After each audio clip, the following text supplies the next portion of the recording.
Morning students, कैसे हैं सभी? घरों में सुरक्षित रहते हुए अपनी पढ़ाई को जारी रख रहे होंगे। और उसी क्रम में आगे चलते हुए हमारा जो टॉपिक चल रहा है मानव के प्रमुख रोग, उसमें हम आज दो नए रोगों की बात करेंगे, जिसमें हमारा पहला जो आज का रोग है वो है काली खांसी। काली खांसी, इसको हम पर्टुसिस भी कहते हैं। इसको 100 डेज कफ भी अपन कह सकते हैं, यानी ये इसके उपनाम है। काली खांसी, पर्टुसिस यानी 100 डेज कफ। तो इसमें हमने जैसा पहले हमने पढ़ा है, कुछ पॉइंट्स के अंतर्गत इसको पढ़ रहे हैं। तो सबसे पहला पॉइंट कौन सा आएगा? रोग जनक। तो इसके रोग जनक की बात करें तो इसका जो रोग जनक होता है वो होता है बेसिलस पर्टुसिस। इसका रोग जनक क्या है? Bacillus pertussis. ठीक है। रोग जनक के बाद हम दूसरी बात करते हैं कि ये रोग फैलता कैसे है, यानी इसका संचरण कैसे होता है, इसका वाहक यानी इसका जो संचरण फैलाव है वो कैसे होता है। तो जैसा कि इसके नाम से पता लग रहा है, खांसी, काली खांसी, तो इसका मतलब सिंपल सा है कि रोगी के खांसने, छींकने व थूकने से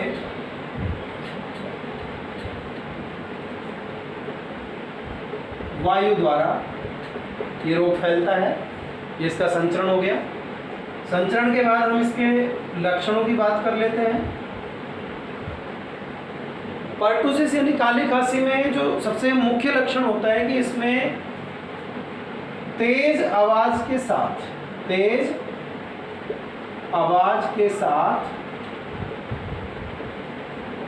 कष्टदायक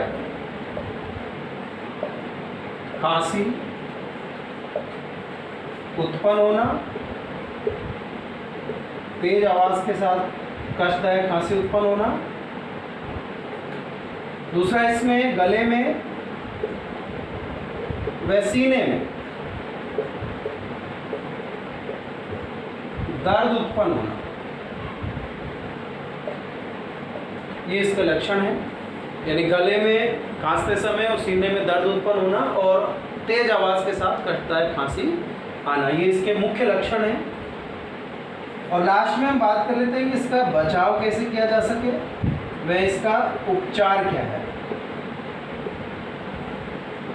बचाव, सबसे पहले तो हमें जिस व्यक्ति को ये रोग है यानी रोगी के संपर्क से बचना चाहिए। जो कि आप अभी कोरोना वायरस यानी कोविड-19 में भी कर रहे हैं, यानी अपने मुंह को ढक कर रखें, रोगी के सीधे संपर्क में नहीं आए। और अगर रोगी खांसता है तो उसको अपने मुंह को ढक लेना चाहिए, यानी रोगी के डायरेक्ट संपर्क में नहीं आना चाहिए। दूसरा, इसका जो बचाव हम कर सकते हैं, बचपन में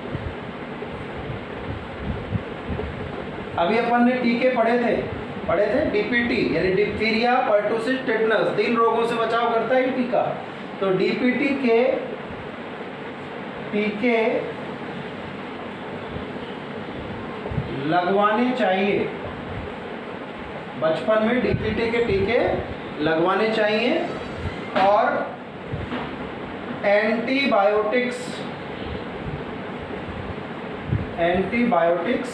का सेवन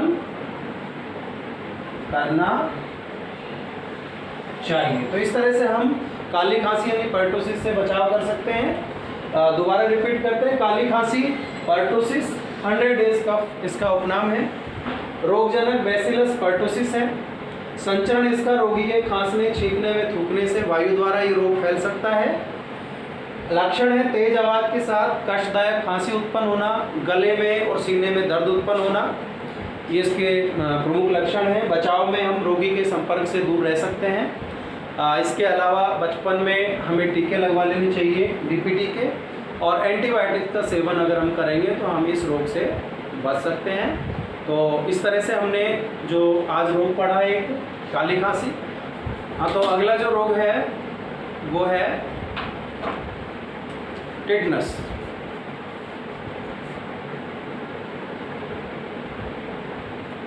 यानी धनुस्तंभ या धनुष टंकार। ये इसके जो नाम दिए गए हैं ये इनके पीछे रीज़न है, वो इसके लक्षण में प्रतीत होंगे।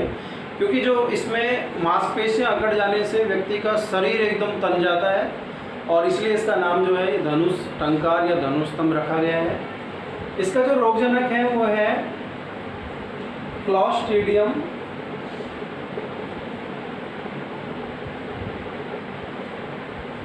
टेटेनी। क्लॉस्ट्रीडियम टेटेनी इसका रोगजनक है। संचरण जंग लगी वस्तुओं से चोट लगने पर ये रोग फैलता है। यानी जंग लगी हुई वस्तुओं से अगर चोट लग जाए तो उससे ये रोग फैल सकता है।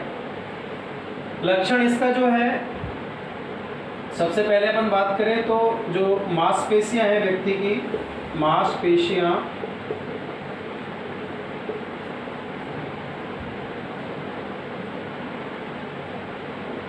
अकड़ जाती हैं।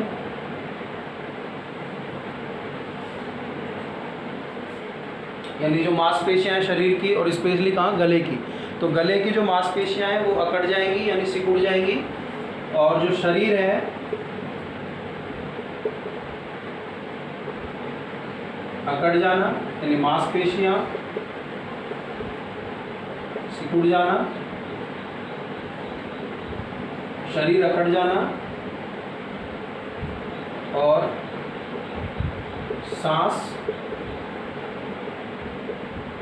अवरुद्ध होना। यानी जो व्यक्ति है उसको सांस लेने में भी क्या हो सकती है, दिक्कत हो सकती है। उसके जबड़े भिज सकते हैं, जबड़े भिज जाना। ठीक है, तो ये इसके लक्षण हो गए। बचाव के रूप में हम क्या कर सकते हैं, सबसे पहले तो बचपन में डीपीटी के टीके लगवाने चाहिए। डीपीटी के टीके लगवाने चाहिए बचपन में। दूसरा, जिस व्यक्ति को चोट लगी है तो चोट वाले स्थान को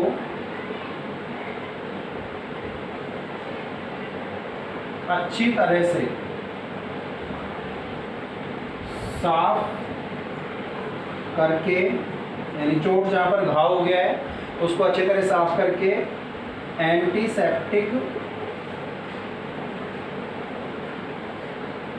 क्रीम लगानी चाहिए। ठीक है, और एंटी टिटनस के इंजेक्शन लगवाने चाहिए।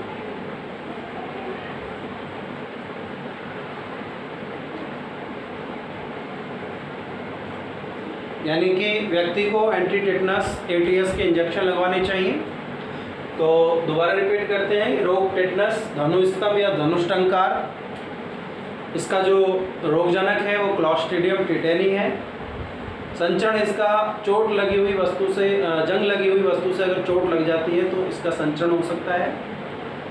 लक्षण के रूप में मांसपेशियां सिकुड़ जाती हैं, जबड़े भिज सकते हैं, शरीर अकड़ जाता है, श्वसन अवरुद्ध हो सकता है। और इसका जो बचाव है कि बचपन में एक तो डीपीटी के टीके लगवा लेने चाहिए और जहाँ पर चोट लगी है घाव को अच्छी तरह साफ करके एंटीसेप्टिक क्रीम लगानी चाहिए। और व्यक्ति जो है उसको हम एटीएस एंटी टिटनस सीरम के इंजेक्शन लगवा सकते हैं। तो इस तरह से हमने देखा कि आज हमने 2 रोग पढ़े हैं, तो इनको अच्छी तरह से पढ़ें, समझें और अपनी स्टडी को जारी रखें। Be safe, stay home.